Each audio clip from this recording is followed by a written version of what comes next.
This world is wrecked with cataclysms. The earth strains to shrug off the pestilence of Kain's parasitic empire. The fate of this world was preordained in an instant by a solitary man. Unwilling to martyr himself to restore Nosgoth's balance, Kain condemned the world to the decay you see. In that moment, the unraveling began. Now it is nearly played out. Nosgoth teeters on the brink of collapse. Its fragile balance cannot hold. When crafting the dark, mysterious world of Nosgoth, Blood Omen's developers envisioned a setting resembling medieval Europe, but rooted in vampire mythology. The setting was originally intended to serve as the game world for an initial concept called the Pillars of Nosgoth, before eventually being renamed as Blood Omen Legacy of Kain prior to release. Right from the beginning, vampires were a core element to the game's story, and Silicon Knight's content director Ken McCulloch was charged with creating the building blocks for a world around that key component. Inspired by high fantasy series such as The Wheel of Time, the creative team endeavoured to shape and bring life to a deep world with a rich history spanning thousands of years. In 1996, video games lacked the subtle and multi-threaded plot lines which were found in high fantasy novels. Silicon Knights had a vision to build a game that could capture intricate and compelling storylines, similar to how a few famous authors had achieved in the fantasy genre. And so, they imagined Nosgoth, a brutal, foreboding land where humanity is preyed upon by all manner of horrors. A setting where danger lurks around every corner and over every hill. Venture too far from the safety of your village, and you will find yourself at the mercy of hideous monstrosities. Vampires lingering in the woods, waiting to feast on human blood. Ghosts and spirits hovering unseen, haunting the ruins of old monuments. Demons summoned by malevolent forces, bent on wreaking havoc across the land. For the weak and vulnerable, Nosgoth is not a nice place to be. I think it's important to point out that it's never explicitly explained what Nosgoth actually is. In the original Blood Omen, it was formerly referred to as the Land of Nosgoth. By studying the world map first presented in Blood Omen, we can see that there appears to be several sovereign states, including the Kingdom of Willendorf and the lands of the Nemesis. No game has gone beyond the borders of this large landmass, which suggests that the territory depicted in the map might just be a continent. When asked whether Nosgoth is a world or a country, lead artist Daniel Kabuko said it was deliberately left vague since it wasn't a question the developers had to answer when the games were released. Personally, my opinion is that Nosgoth is a planet, and that the vast expanse of land shown in the series is a supercontinent. While there may well be other lands across the seas to the south and west, I speculate that any such foreign lands are all a part of Nosgoth. This idea that Nosgoth is in fact a world is backed up by many characters, who often refer to it as such. I emerged, and for the first time beheld Nosgoth in its former glory. The land overflowed with abundant life and vitality, and I knew with certainty then that the world I had left behind was nothing more than the corpse of Nosgoth, a lifeless husk bled dry by the corruption of Kain's parasitic empire. This was the fragile world Kain sacrificed to preserve his own petty life and ambition, heedless of the profound cost. As with any setting, Nosgoth's landmarks wither and age across various eras. Many notable sites have crumbled to dust as time has progressed. However, several major points of interest have endured throughout the ages. So let's talk about some of them. Created by the ancient vampire race, the Pillars of Nosgoth are tied to the vitality of the land and are the mythological hub of the world. Reaching infinitely far into the sky and deep into the earth, the pillars are a manifestation of the mysterious power that preserves and grants life to Nosgoth. When searching for inspiration for Blood Omen, writer and director Dennis Dyack was drawn to the cover art for Ken Follett's novel The Pillars of the Earth. In an interview at PlayStation Nation, Dyack admitted to never having read the book, but the cover inspired him to create the pillars, as shown in the games, which would serve as the centerpiece of the story. The Pillars of Nosgoth. Pristine, whole, and uncorrupted. I had never beheld them in this undefiled state, yet something profound and indelible resonated within me at the sight. And there, waiting at the very heart of the pillars, was the canker that was destined to destroy them. These 9 ancient edifices have stood over Nosgoth since before the dawn of recorded history. They are watched over by the Circle of 9, powerful sorcerers bound at birth to protect and serve them. Their true purpose is that of a lock, which the ancient vampires used in the war against the Hylden to seal them away in the demon dimension. The binding which the pillars maintained ensured the integrity of the barriers between Nosgoth's material, spectral, and demon realms.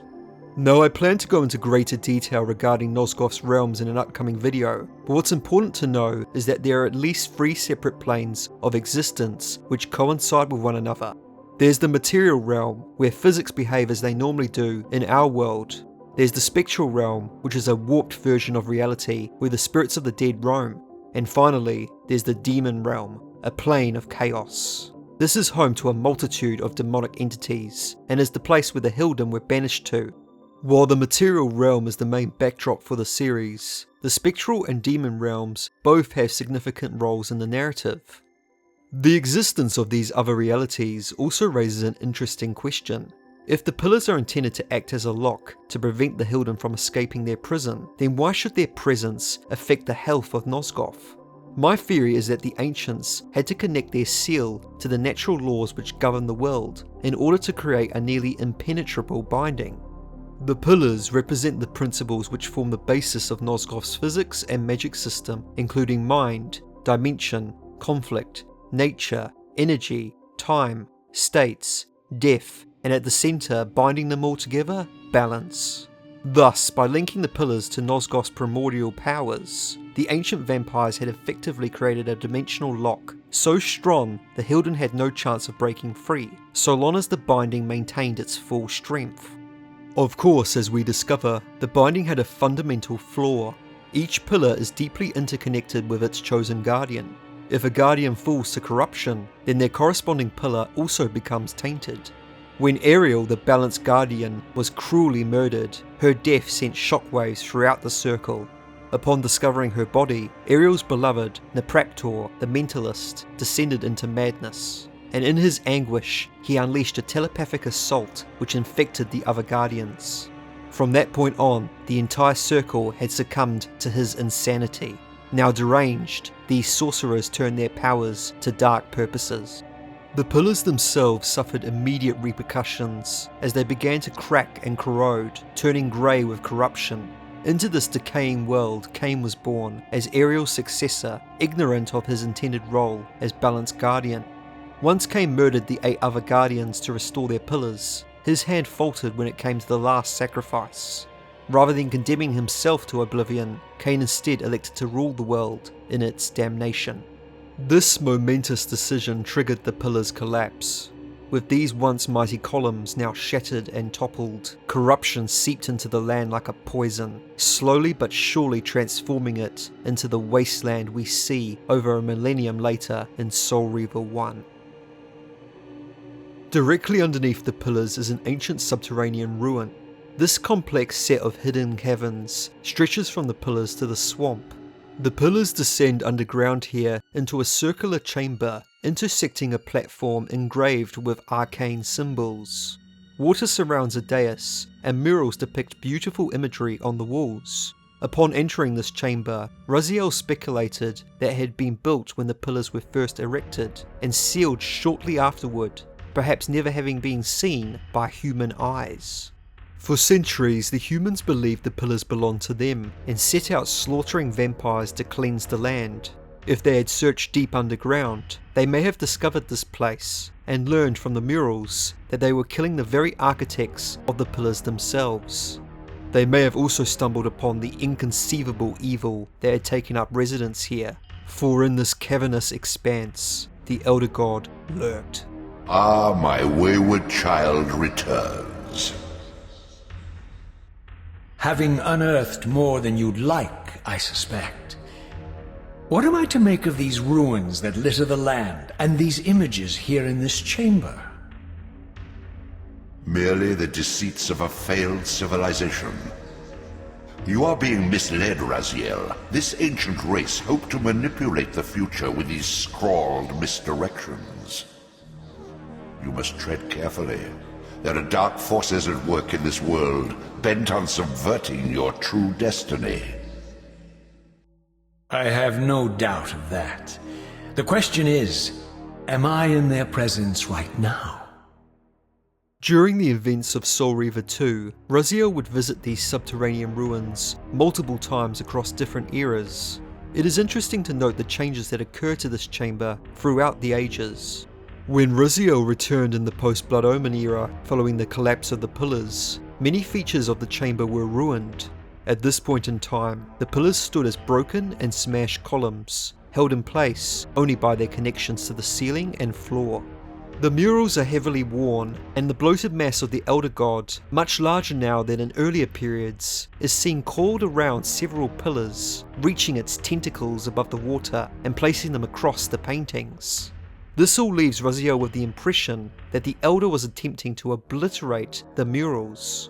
This makes sense given what we know about its intentions. The Elder is wanting to destroy any reference to the true history of Nosgoth because it thrives on conflict between the species which populate this world.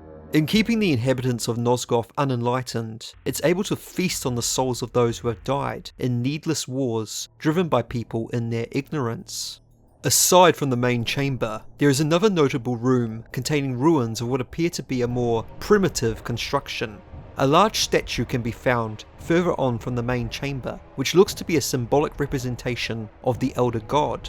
When questioned on the origins of this statue, the developers said that it was fashioned by a primitive cult. Not much can be discerned about this cult, other than their reverence for the Elder, but they likely had some connection to the ancient vampires. What's particularly fascinating is that the statue depicts the Elder with some accuracy, suggesting the Great Old One had been seen by someone in Nosgoth's early history, even though Raziel is supposed to be the only one who can actually see the ancient creature. As Raziel had no inkling of the Subterranean Ruins' existence until he found them in Soul Reaver 2, it is inferred that they remained undiscovered during the making of Kain's empire. In the centuries following his refusal to sacrifice himself, Kain established the ruined pillars as the seat of his empire. He set his throne at the base of the unrestored Pillar of Balance, and put slaves to work, having them construct a shrine worthy of a new vampire renaissance. In Soul Reaver's opening cutscene, the council had assembled, awaiting Raziel's arrival. We can see that each of the lieutenants are allocated a place to stand on the platform, according to their hierarchy in Kain's kingdom, and the order in which they were raised from the dead. Melchiah, Rahab and Duma were to Kain's right, and Zephon and Terrell stood to his left, with a clear space left open for the firstborn, Raziel. Here council meetings were held to decide the fate of Nosgoth. As Supreme Sovereign, Kain would have the final say on important matters, but knowing his character, I believe he would have listened and carefully considered the advice of his lieutenants. During this opening cutscene, the throne room looks like it may be lit with sunlight, which is curious given that the in-game room features a domed ceiling. As vampires are vulnerable to sunlight, huge furnaces were built to belch smoke into the sky, shielding the clans from the poisonous effects of the sun. It's likely the rays shown here were not strong enough to harm the lieutenants. In any case, we can speculate that the domed ceiling was added sometime following Raziel's execution. After Raziel returned from the Abyss as a wraith, we get a closer view of the exterior of the sanctuary, which has a central tower and battlements giving it a castle-like appearance. Upon seeing the sanctuary again, Raziel was shocked at how modest it now appeared. Evidently, when Kain deserted his position, the clans and their leaders abandoned the sanctuary, leaving it to fall into utter disrepair. The sanctuary of the clans reduced to ruin. Beyond these walls lay the Pillars of Nosgoth, the seat of Kain's empire. How humble it now appeared, collapsing into the dust of its former magnificence. And yet, I had only just emerged. In the instant between my execution and resurrection, centuries had apparently passed. When a young Kain was tasked to hunt down and destroy the corrupted members of the Circle, the spirit of Ariel sent him after her beloved Nupraptor first. Nupraptor's retreat was perched on a cliff top, overlooking the town of Vassabunt. The retreat resembled a large skull, which had a waterfall flowing from the skull's mouth, feeding into the waterways of the town below. The eye sockets of the retreat are particularly intriguing. Looking out of one displayed Nosgoth as it still was, a land filled with green vegetation and life. However, if Kain looks out the other eye, he'd see a landscape warped and discoloured, giving him a glimpse of the underlying corruption that had taken root in Nosgoth. It may also be possible that this scene foretold the world's destiny to devolve into an irredeemable hellhole. After Kain's killing of Nupraptor, it's presumed the retreat was left deserted. Clearly, no one wants to go near the place, given its horrible reputation for torture at the hands of its former proprietor. Much later on in the Soul Reaver 1 era, Raziel discovered what remained of Nupraptor's retreat during an optional quest for the Stone Glyph spell. In this age, it was considered a part of Malkaya's territory. Most of the skull had fallen from its previous location, and the waterfall seemed to have long since dried up. The town of Vassabunt was nowhere to be seen, and was probably ravaged and destroyed by vampires. Working his way up, Raziel could pass through the remains of the retreat's interior, eventually emerging on the lower jaw plate of the skull, still in its original position. If we choose to explore the plate a little further, we can find a striking stained glass window which depicts a religious scene, including angels along with people praying. The men and women in the centre of the image are encircled with a band of white vapour and appear to be descending into a lake. It's unclear exactly what this scene is meant to convey, since it doesn't appear to have any direct correlation with the events of the series, unlike many of the other murals present in the games. Perhaps one day, one of the original developers can shed light on the significance of this mural in relation to Nupraptor's retreat. For now, we can only ponder on its meaning. Not much is known about vampire society in the time of Blood Omen 1. In this age, vampires were made, not born. The process involved turning living beings by passing on the dark gift. Vorador's mansion offers a fascinating look into the idiosyncrasies of the first human turned vampire. Hidden deep in the Termagant forest was the residence of Vorador, who presided over a private kingdom. As a reclusive hedonist, Vorador desired instant gratification and took personal pleasure from inflicting pain on humans after having suffered much at their hands. The choice of a swamp for the location of his mansion is odd, given how hazardous water is to vampires. While it's not clear whether Vorador had any protection against the elements, I think by having his home situated in such a naturally perilous place, he's sending out a message to humanity. He's basically declaring to the world that although he's isolated himself from mankind, he's not afraid of them or anything they think might hurt him, such as water. In many ways, Vorador's extravagant mansion reflects his self-indulgent nature. The luxury with which this Vorador surrounded himself was impressive. His wealth would shame the haughty nobles of my former court. That this vulgar display of fortune remained undisturbed was a testament of fear's dominion over greed. The mansion's interior was luxurious and decorated with blood-red carpets with gold trimming. It had several impressive artworks and sculptures which we are able to get a clearer view of upon returning later as Raziel in Defiance. Many pieces of art relate to the Elder Wars, depicting the conflict between the ancient vampire and Hylden races. There are also 3 statues which appear to be of major figures in the Elder Wars. The spears that these statues hold are particularly interesting, as they refer to Raziel's different forms since birth. They are named Heartseeker after the human Raziel's quest to murder Janos, Blood Drinker in reference to his form as a vampire serving under Kain, and finally Soul Stealer, which clearly relates to his current state as a wraith who can feed on the souls of the dead. Raziel would take these spears and use them to impale some Hylden statues in the inner courtyard, giving him access to the Waterforge in the Vampire Citadel so that he may gain the Water Reaver. Within the mansion's walls, Kain also found many curious things, including a chronicle detailing the history of the Seraphim Brotherhood, and pantries holding several humans pinned to walls, showcasing Vorador's sadistic side and hatred towards mankind. Vorador's mansion is also the setting for one of the most renowned deleted sections from Blood Omen. Originally, in order to gain an audience with Vorador, Kain was supposed to have defeated the old vampire in a game of chess. The match was to be played on a huge board with living beings used as their pieces. Watching Vorador's move carefully, Kain was required to pick the correct piece, using the mind control spell, and move it to defeat Vorador in a classic checkmate.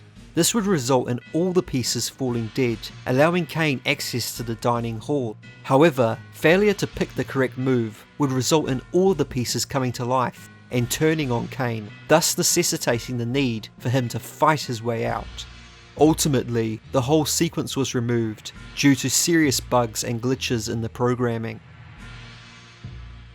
Though only appearing twice in the series, Avernus is one of the most important landmarks in Nosgoth. It was home to Lady Azimuth, the guardian of the Pillar of Dimension. The cathedral consisted of multiple portals, which acted like gateways to the demon realm. When freed, the demons laid waste to the city of Avernus and the surrounding lands, but the cathedral itself was spared. Avernus was a religious autocracy, with the cathedral as its dais of power. Though the city lay in ruins, the cathedral remained untouched. The demons knew better than to bite the hand that feeds them. The official religion of Avernus is never openly talked about in-game, and so remains a mystery. However, we can guess the cathedral promoted the worship of a single god, while demonizing all vampiric life. The Seraphan Order likely fell under the same religion, which was used to justify their holy wars against the vampires. Given that the Seraphan were founded by the Circle of Nine, their faith probably stemmed from the time streamer Mobius, who fervently believed in the unseen Elder as the one true god. The religion of Avernus seemed to incorporate ideas of heaven and hell, as was reflected in the cathedral building. Kain had to rise into a heavenly area made up of white stone platforms and walkways suspended in black nothingness to collect the Soul Reaver. He then had to descend into a hellish landscape to retrieve the Wraith armor before finally battling Azimuth in the space between. It's up for debate whether these heaven and hell environments were distinct realms in their own right. It could be argued either way, especially when considering Azimuth's powers over other dimensions. My personal belief though is that they overlap with the spectral and demon realms. For example, the Heaven Dungeon could be considered a representation of the unearthly spectral realm, while the Hell area may form part of the demon dimension. To those on the outside, Avernus Cathedral served as a holy temple, promoting a pure and noble faith, but on the inside, it hid a darker form of worship. Traversing through the catacombs beneath the cathedral, Raziel discovered an insidious cult who were involved in kidnapping unfortunate travellers and sacrificing them to their blood god, Hash-Ar-Gig.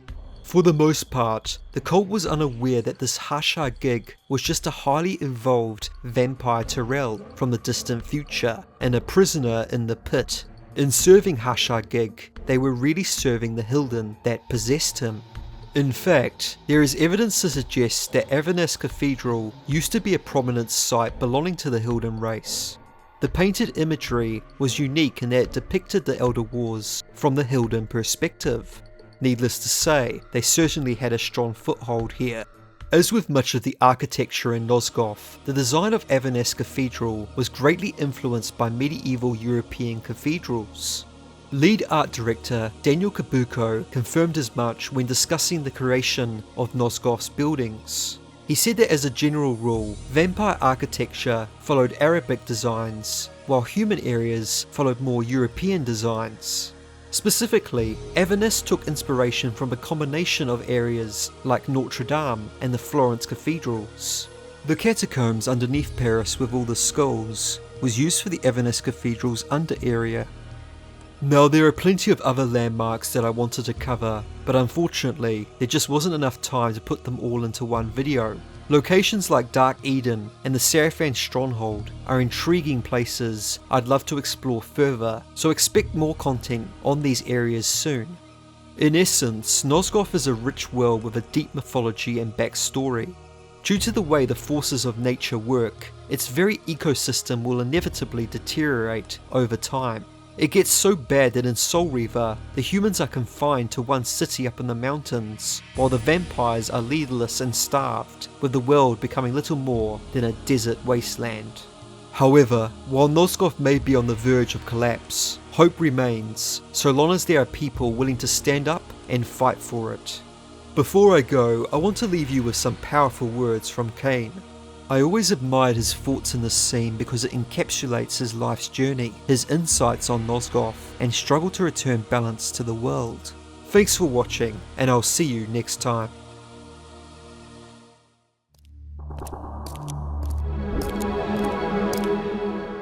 How strange to see this place long before my birth. Centuries before the corruption set in that would poison the land and put me on the treacherous path I still followed. In the future, these edifices would be condemned to darkness and decay. I would cause their fall and build my empire upon their ruins. Was it still possible that with the right knowledge, the right moves, I might one day see Nosgoth restored, the pillars pure once more? My answer, according to Mobius, lay somewhere to the west of this place. I could restore the world, perhaps, but never again could I give Nosgoth back her innocence.